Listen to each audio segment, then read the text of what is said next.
every single morning for 6 months.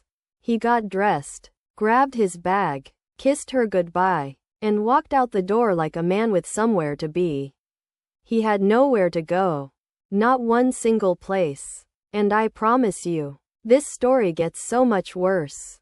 Okay, so 4 years together, living together, talking about marriage, kids, the whole future mapped out in their heads like it was already decided. She thought she knew this man. Like really knew him. The way you only know someone after you've shared a bathroom and a bed and 1,000 unremarkable Tuesday nights together. By every measure, this was a solid relationship.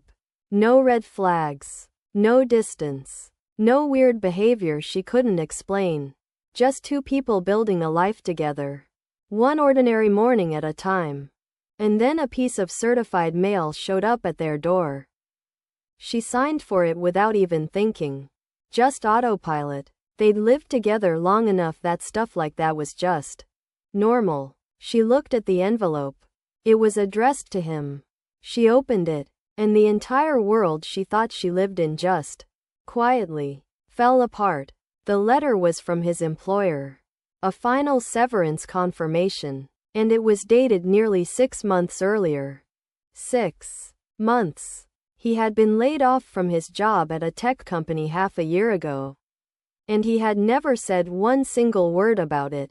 Not a hint. Not a slip. Nothing. Just kissed her goodbye every morning and walked out the door like everything was fine. I'm sorry. What? She sat with that letter for days. Days. Just trying to process what she was even holding. And then she did what anyone in crisis does. She went online and poured the whole story out to strangers.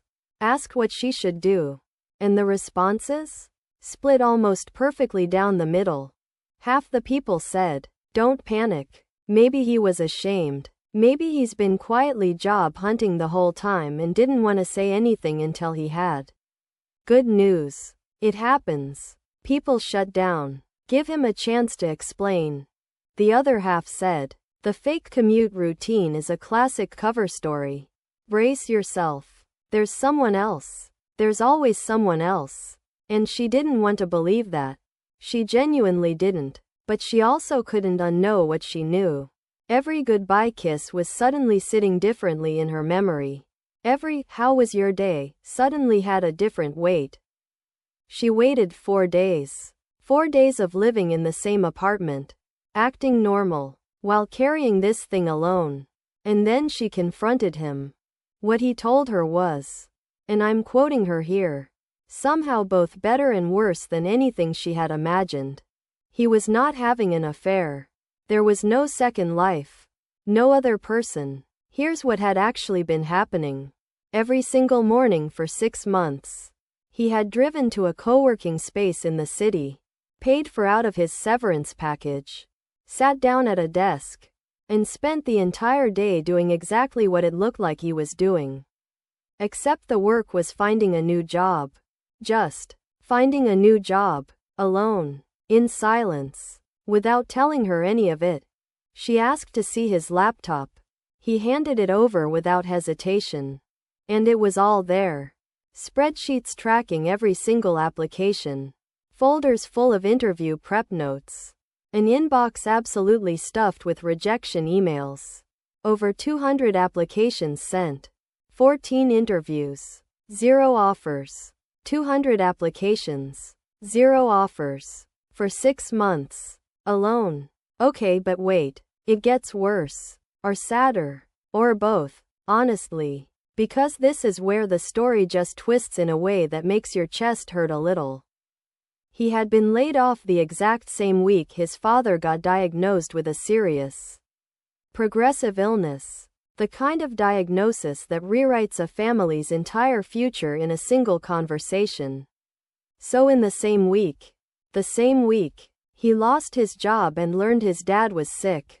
And instead of telling her any of it, he just held all of it by himself for 6 months. He started crying before she even finished her first question. He told her that every morning he'd wake up and tell himself, "Today is the day I come clean." And then an interview would come through. And he'd think, I'll just wait until I have something to show for it. I'll tell her when I have good news. I'll fix it first. And then the days became weeks. The weeks became months. And the lie didn't grow because he wanted to deceive her. It grew because he couldn't face what the truth said about him.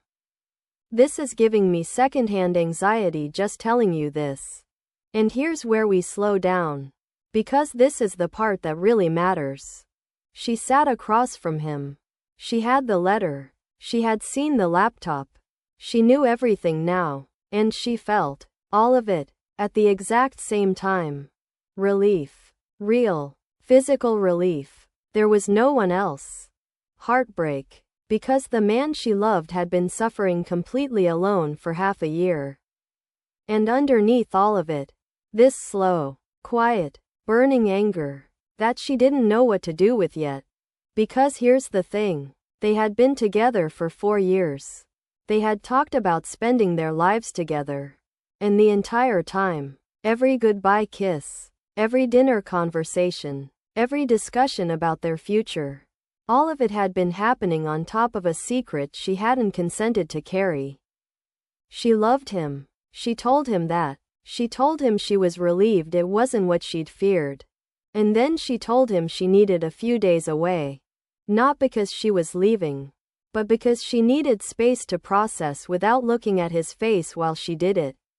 And honestly, that might be one of the most emotionally mature things I've ever heard anyone do in a situation like this. Most of us would have either exploded or completely shut down.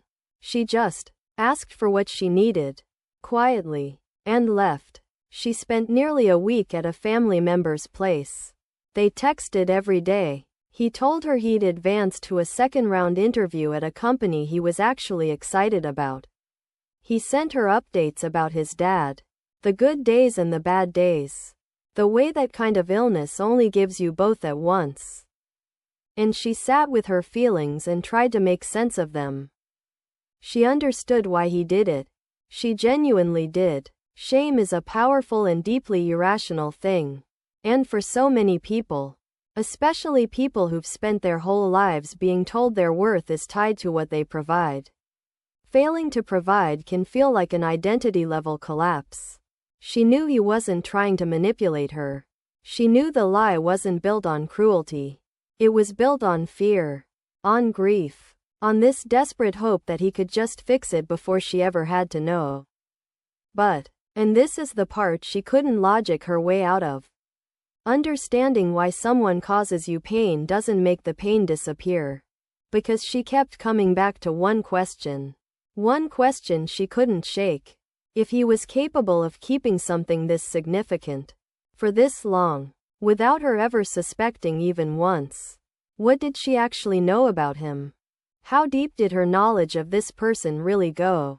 She went home. They agreed to couples counseling.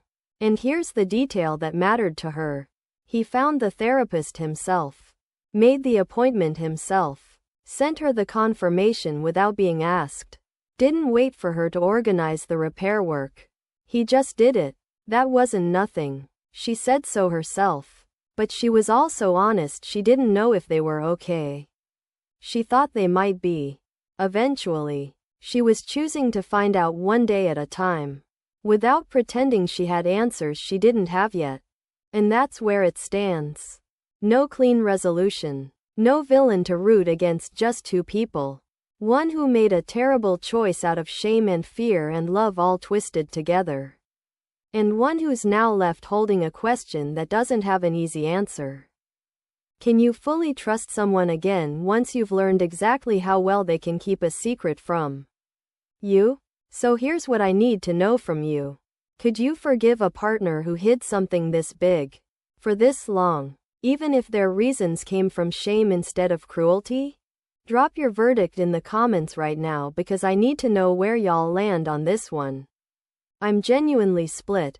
Next up, a story that made our entire team sit in complete silence for a full minute before anyone could say anything. You do not want to miss it. Subscribe so you never miss a single drop of drama. Stories shared on this channel are inspired by real experiences posted online.